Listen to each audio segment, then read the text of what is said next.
Okay, so thanks so much, Chris. I'm so excited to have you here. For those of you who don't know Chris or haven't chatted with the awesome Chris before, Chris is known for doing amazing stuff to build the Dave Ramsey brand and then kind of dramatically and amazingly going out on his own and then experiencing an equal amount of sort of skyrocketing success in the space of being an entrepreneur and in helping businesses really grow and individuals grow at the same time. So I'm just really excited to have him here, have you here today, Chris, to talk. And I would love to talk, what we're really going to be focusing on is sort of this idea of productivity and why finding your purpose is pretty important to make sure that you're being productive. And I think that your story in general is kind of spot on with that.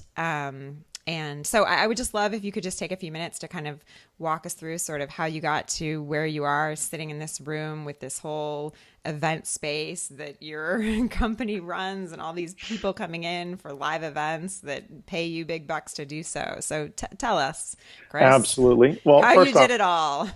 Well, it was easy. It really just happened last week.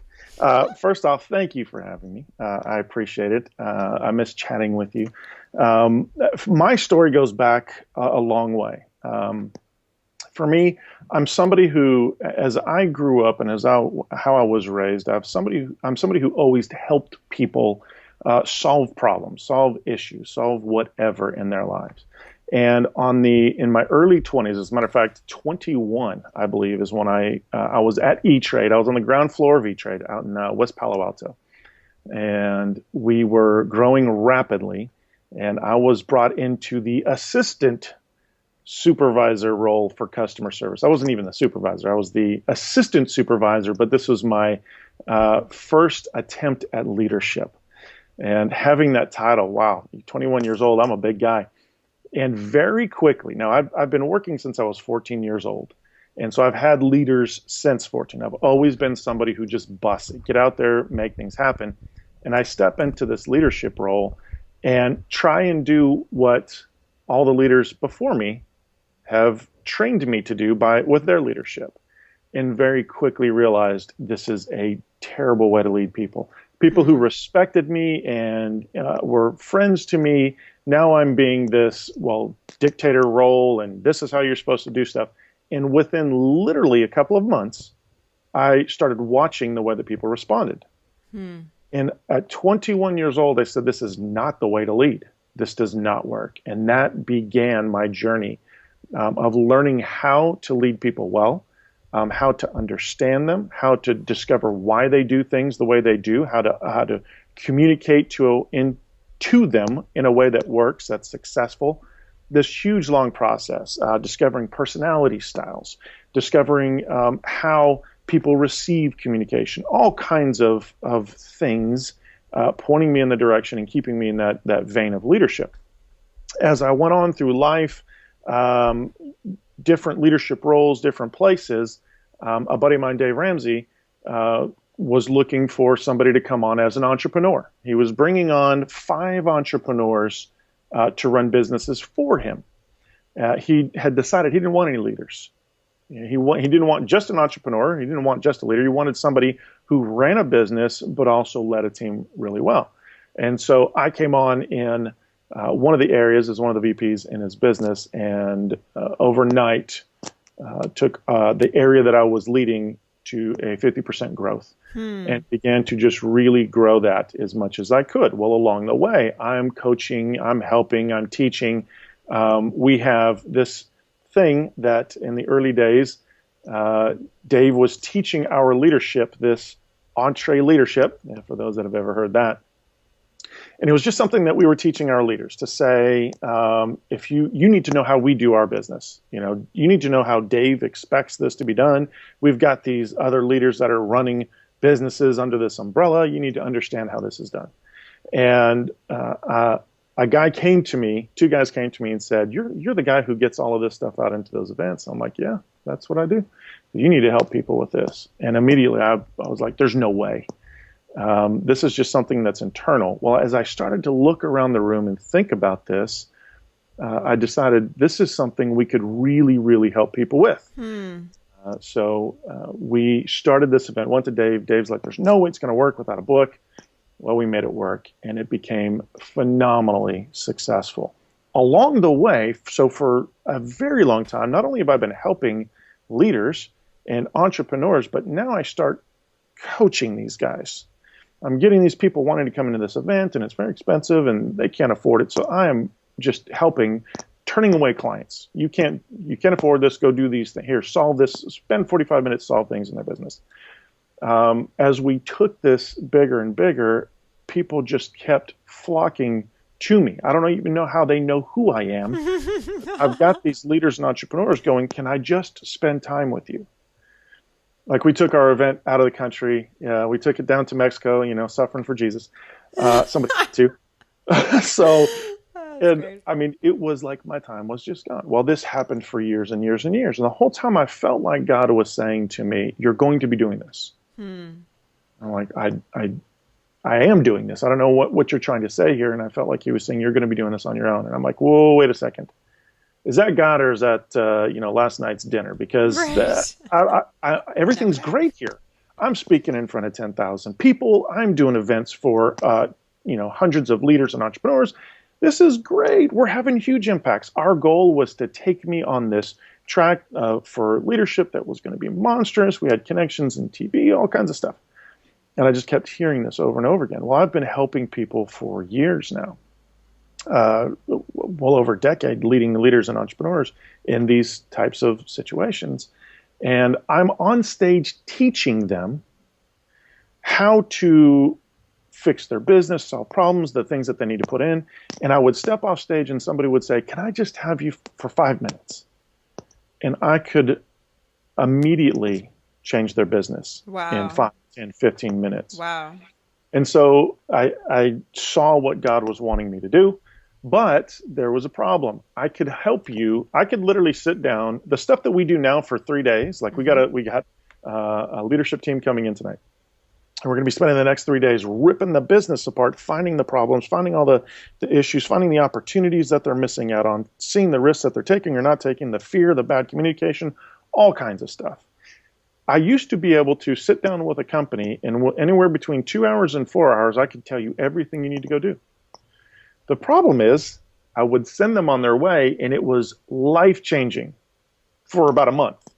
And then it was really good for about another couple of weeks, and then it was, well, that thing was okay. Well, those were all Chris's ideas. So I changed the process. I was talking with Jim Collins years ago, and he was like asking me about, or he was showing me how people don't gain enough great quality perspective. And so I changed my process to pulling the information out of them and getting it out of them in this process of showing them that it's their information. Now, it's the same stuff I could do in a very short period of time. It just now takes me a long time to get it out of them. But when they're done, they have no choice but to look around and go, guys, this is how our business is. This is it. This is our stuff. So, and I do the same thing with people on their individual life as well. I'll take somebody as an individual and go through their life for a couple of days and show them the same kind of stuff. When they leave, it's this roadmap of how to solve problems, put in healthy boundaries, change communication, find opportunities, get rid of risks, all kinds of amazing stuff. And so it's just powerful. It's so funny, when I was kind of telling God no, there's no kind of, I was like, I'm not sure that's you, but it obviously was. I did not realize how fast this was going to explode. I thought, well, this will take a long time. It has been insanity. I mean, it has been nonstop. And just a testament to, you should listen to when he's talking to you. You should listen. So I love that. I mean, I love this idea of, you went out on your own and then sort of experienced this period of explosive growth. But, as you and I were talking about earlier, there are downsides to that, or, they aren't very bad downsides, but they're things you have to work through.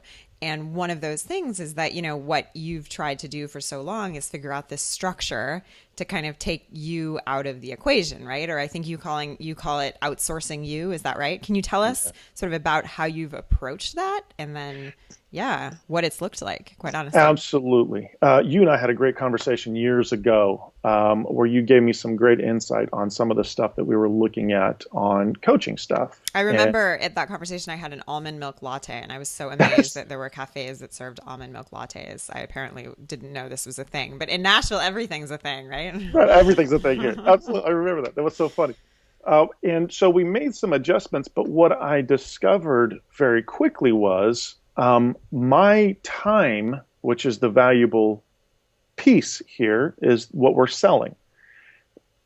I did not think that events would happen where we're doing I do an event every single week. Plus I have our mastermind groups. Plus I have some coaching that I still do that's grandfathered in. All of this stuff, my inventory was gone way faster than I thought it would be. Sure. So my plan was, we'll do some of these things. This will fund this part of the process.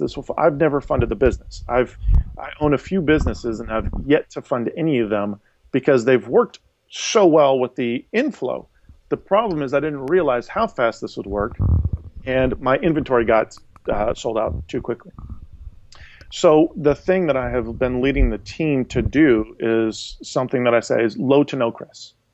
We need to low to no Chris. Right. That is such a great, oh my gosh, I love that phrase. Yeah. Low to no Claire. That's, wow. That's a good one. I got to give Dave credit on that one. That was something that we talked about, probably, 14 years ago.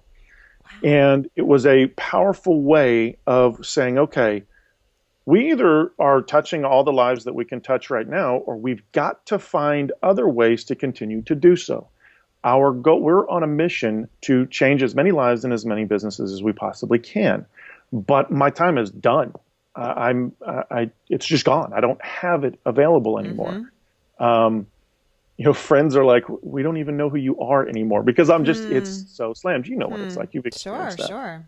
And so what we've done is to take a look at, okay, how can we still change lives, and how can we get things done where we're getting information out from me? So creating online courses, taking this incredible information that we teach, distilling it down into something that people can digest through a video course, obviously, we do tons of podcasts. We've got the blog. All of that stuff is out there for free. But as we all know, where there's no margin, there's no ministry. Where free don't pay. So, we still have our great stuff that people come here for. All of it's great, right? Does that sound like a waiter at a restaurant? All of our stuff is great. All of our stuff is amazing. Yes. But we have stuff that we cannot teach in a podcast. It's going to be something that we have. It's taking it to the next level, which is what we do it. And so creating those things where we can put it out for people to digest it in an easy way and then implement. So that has been our biggest goal. How do we take Chris, even if it's in the creation side, we're doing something with me, but then putting it out there where people can digest it, and I don't have to be a part of that process. Then, if they wanted to, we can move them into other areas, like when we have our next level mastermind. We have got these phenomenal leaders and entrepreneurs who are part of this process that we are rocking their world in our group, where we're showing them how to hold each other accountable, which no entrepreneur wants accountability. So when you can get them there, that's the reason why you became an entrepreneur. At least most of them think so. Is so somebody's not telling me what to do. Exactly. We're calling on it, right? And we've got people we've created communities that are powerful. And so having that available for people as well has been where I don't have to be in every bit of it. I'm in aspects of it. I do 4 events a year for them. They come to Nashville. We're actually going to Hawaii with one of our events. We're looking forward to that. Again, suffering for the cause, Suffer. Yeah, you have to. Somebody has to. And so creating those aspects where I'm still, the energy of it, I'm still creating the product, I'm still creating the things and putting the information out there to change lives, but that it's not just nailed down to my physical time. So that's been our greatest focus for the next 12 months. So what does that look like in terms of you? Have you been able to successfully take a bunch of things off your plate that you were handling in the past that now you don't? Okay, so the biggest area that I push all of our leaders and entrepreneurs on is what we call is killing the leadership crazy cycle. So it is killing task saturation. Task saturation, another great Yes. phrase. Yeah. So a lot of people do not understand. And okay, can I rant on this for a little bit? I love it. And a task saturation, that sounds like it's going to be an amazing rant. Yeah. So we've got, when you're talking to, now this is any position, but you have people that are admins in your business, they need to be heavy with tasks. That's their job. Their job is to focus on tasks, get tasks done. You have other team members, they're salespeople. Listen, this is the things you're supposed to do. Go do it. Go make it happen. When you get into leadership, people do not understand what leadership is for. One thing I always say is it's your job as a leader to make your team successful, not the other way around. That's great.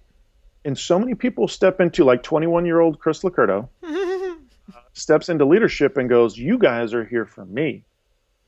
And realizes quickly, whoa, wait a second, this doesn't actually work. And so as a young man, started helping people to be successful in their roles, it started hitting me. Wait a second, maybe I'm supposed to lead them. Maybe I'm supposed to help them in this process. And so leaders step into these roles, they assume a ton of tasks, they get identity, self-worth from the title leadership, from the title entrepreneur, and they get stuck in this place of thinking, if I'm not doing these 700 tasks I'm doing every day, I have no value. Yep. I have no worth. Well, folks, that's not leadership. That is just being another team member, or it's a part of dictatorship because all you can do is tell people what to do. And so what I help them to see is your job is to actually get all of that junk off of your plate, lead the people to success. You by default become successful. And so that it's a very difficult process to convince somebody, I'm going to take all these tasks off of you, which means you're going to have some free time. Do you know what you're supposed to do with it? No, not a clue. Lead. Wow. Help. Jump in. Wow. Discover how to make your team better. Discover how to get a better vision, better direction. What's causing problems? What do we need to focus on? All of this stuff. Right, because that's harder than just cleaning out your email inbox 8 hours a day. Yes, it is. It is. It's considerably harder. Incredible mental work has to go into leading well and figuring out where to be and how to pour into people. Wow. Yeah. And so I tell people, if you think you're leading, turn around. If nobody's following you, then you're technically not leading anybody. You think you're leading, turn around. If everybody's just standing around going, well, we're just doing the thing you told us to do, you're not leading them in any direction. The concept is go here. You know, people always mess up vision and goal setting. Well, they don't do it the way that I think they should. Which is For what? me, Tell us. For me, vision is where we're going. Now, you just came off of a phenomenal trip. And so you can see, if I was to say, hey, Claire, we're going to go here, you can see it. You know what it looks like. You know what we're going to do when we're there. You know what you're going to experience. You know what the food's going to taste like. You can see that. That's vision. Vision is there's where we're going, that direction right over there. Goals are the steps it takes to get there. Now, for me, so many people say goals are the vision. Well, I'm going to accomplish these 7 goals this year. All you're doing is dreaming at this moment. This thing, I want to accomplish that. I want to grow my followers by 10,000 people. How? Well, I don't know the answer to that. Okay, well then 10,000 people is either a dream or a vision. You've got to figure out the steps to get there. And so when you're leading and you get this junk off of your plate, you now have the ability to look into what's going on in your team and your business and go, oh my gosh, we're going in 17 different directions here. This is a shotgun approach to a vision. It's not even a vision because nobody's going in the same direction. And so now you can start leading people, creating greater productivity, creating greater revenue, all that kind of fun stuff. And so one of the things I know that you talk about with folks who work with you is this idea of kind of getting confusion out of their lives.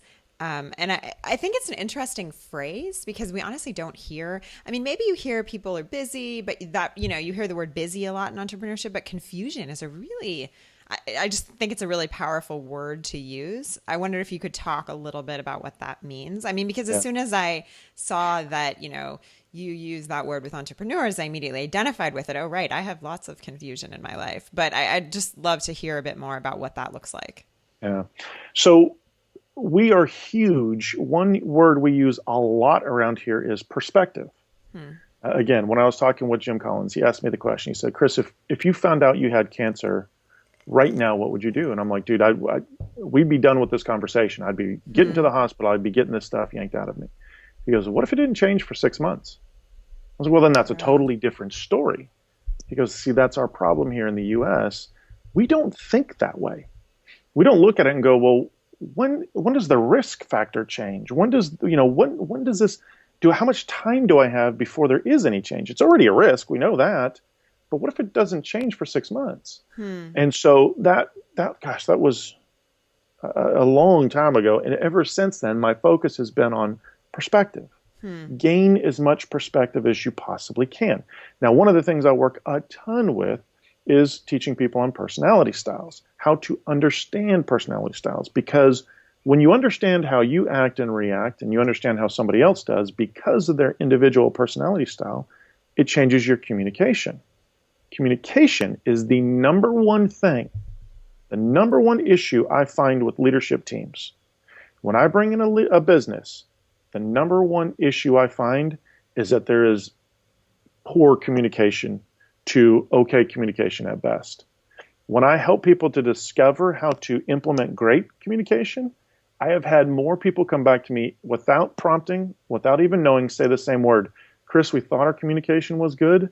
After doing this, we've realized our communication was chaos. And that type of communication, you can't solve problems. You can't get people to be very productive. You can't go in the same direction. So for me, it's all about gaining as much perspective as you possibly can. When you're confused, you have fear. When you're confused, you can't make good decisions. When you do not have quality information, you have tendencies to fall back on force of habit thinking, broken belief systems. All of that stuff can jump in. It's what we call the root system in our next level life. We call it the root system. The stuff that you were trained on, that stuff rises up and says, make a decision about fear. Well, why? Because you don't know what to do here. And so instead, when you fill it with quality perspective and information, you can settle down. Oh my gosh, I did not realize that this isn't that big of a deal. So I'll take entrepreneurs or team members, and I'll have them. They'll talk about an issue. So I'll have one of my team. I've always got people coming up and say, Chris, help me with this situation. I love it. It's a blessing. It's a way for me to be a blessing as well. And they'll be really freaked out about something. I'll say, okay, now why are you so afraid of this? Well, this could happen, or this might happen, or what about this? I'm like, okay, so those are all possibilities. You're freaked out about stuff that currently does not exist. So let's gain a lot of information about this, and let's put this on a scale. Let's say you make this decision on a scale of 0 to 10 with looking at the impact. What could the negative impact possibly be with this new information? Oh, I don't know, 3 or 4. Almost every single time. Almost every single time, people, I don't know, 3 or 4. Okay, it's the positive impact on a scale of 0 to 10, probably a 7. What do you think you should do? And it's like, how'd you do that? And I'm like, it's just gaining that quality perspective. Wow. So you get rid of the confusion, you get rid of fear, you get rid of force of habit decision making, you get rid of broken belief system, and you're able to make higher quality decisions. Wow. Confusion that's so interesting because, well, I'm curious, when you start working with entrepreneurs, do most entrepreneurs think that they are confused and have a lot of confusion in their lives or in their organization, or do they not know it? No, they don't. It's adorable. So when a company's coming in, you've got one entrepreneur and a leadership team. And the funny thing is when they come in, one of the things that we share with them, we always have them come in, they have this phenomenal dinner before we get started. I discovered this years ago. I'm the type of person, I just want to get right to information. Well, if I jump right into information, you don't like me because you don't know me yet. And now I'm telling you bad things about, your process or your business. So I let people, we gather around, we get to know each other, and I get to know how they think. And I watch the room, and I watch the body language, and I see how they communicate with each other and who they don't communicate with. And I watch this whole process. So when we dig in, I say, hey guys, what we're going to discover is how you make decisions. Every single entrepreneur or leadership team always, every single time says, oh, Chris, we know how we make decisions. Wow. 3 days later, they're like, we had absolutely no clue. Actually, 1 day later, they're like, we had absolutely no clue that we are literally holding back our business because of fear. I had $50 million clients. I have clients that are sub 1 million. I have clients that are 50 million that had been making decisions for years that were the decisions were so small. Right. Not taking risks. All these things were happening because of fear. Right. We showed them how they could make $8 million more if they stopped. Right. They blew it away in the next 12 months. Wow. The thing that they changed was stop being fear. They did not have a clue that every decision they were making was fear-based.